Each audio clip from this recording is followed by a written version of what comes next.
Pembangunan Bait Suci ketiga adalah salah satu tema besar dalam teologi eskatologis Yahudi dan Kristen, khususnya terkait akhir zaman dan pemenuhan nubuat para nabi.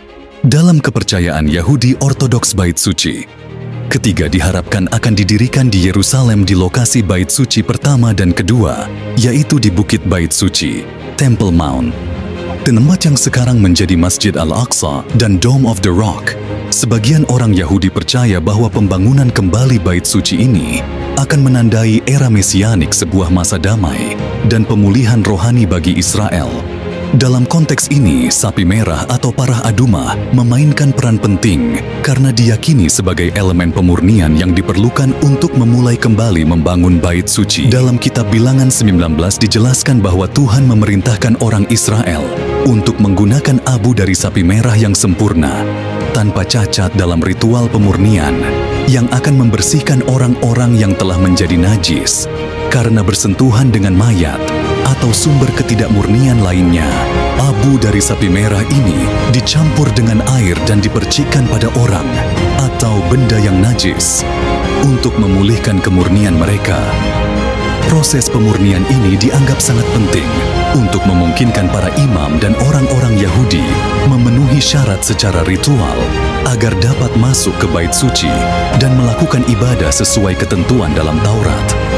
Karena itulah dalam tradisi Yahudi mereka yang merencanakan pembangunan Bait Suci ketiga juga berupaya untuk menemukan sapi merah yang memenuhi syarat sesuai dengan deskripsi dalam kitab suci.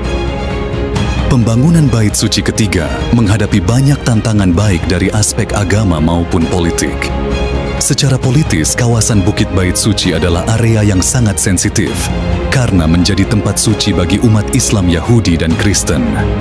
Namun, antusiasme akan pembangunan Bait Suci ketiga tetap tinggi di kalangan beberapa kelompok Yahudi Ortodoks, dan mereka terus mencari cara agar persyaratan pemurnian dan ritual lainnya bisa terpenuhi sesuai hukum Taurat.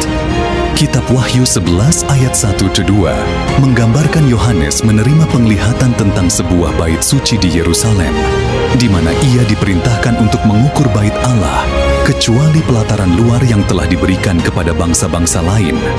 Beberapa interpretasi menyatakan bahwa ayat ini merujuk pada sebuah bait suci fisik yang akan ada di akhir zaman, yang mungkin adalah Bait Suci ketiga. Mereka percaya bahwa pembangunan Bait Suci ketiga di Yerusalem akan menandakan dimulainya masa kesengsaraan atau tribulasi. Dalam 2 Tesalonika 2 ayat 3-4, Rasul Paulus berbicara tentang manusia durhaka atau antikristus yang akan duduk di bait Allah dan menyatakan dirinya sebagai Allah. Beberapa teolog meyakini bahwa Bait Suci ini akan dibangun kembali di Yerusalem sebagai Bait Suci ketiga, dan bahwa antikristus akan menggunakan tempat tersebut untuk memproklamirkan kekuasaannya. Ini dianggap sebagai salah satu tanda penting dari akhir zaman, di mana antikristus akan mengambil alih Bait Suci dan menodainya.